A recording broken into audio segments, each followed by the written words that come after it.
Hello there, and welcome to The Spread, a safe space where we get to discuss everything sex and relationships. Today our email comes from a lady by the name of Tandiswa, and she says, "Hi Kaz, can we discuss consent under the influence of alcohol?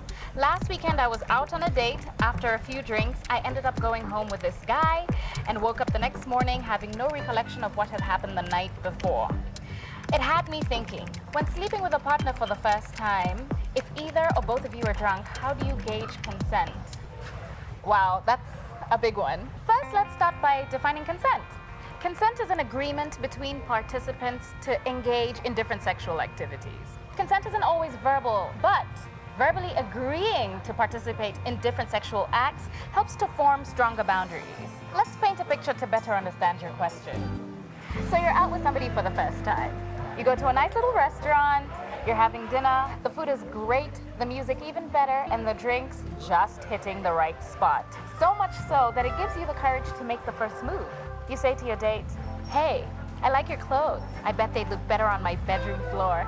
You both laugh because, as lame as that joke is, there was an element of truth to it. You have more drinks, conversation is flowing, flirtation is being reciprocated, and before you know it, mid-sentence, boom, your date plants a kiss on your lips. At this point, you probably think that your date is ready to go all the way, right? Wrong. This is where verbal consent is very important. Just feel free to ask, "Do you want to come back to my place?" And even when your date says yes, it doesn't mean that they want to sleep with you. Maybe they're just interested in interior design. You see, the thing with consent is that it can be withdrawn at any time. And the absence of an enthusiastic yes, especially when it comes to sexual interactions, just means no. Because it's sometimes really hard for people to understand the basics of consent, here's a list of things that consent is not. Silence is not consent. What somebody is wearing is not consent. Consent at another time is not always consent. Guilting somebody into saying yes is not consent. Somebody's sexuality is not consent. Someone's gender is not consent, and somebody drunk is definitely not consent.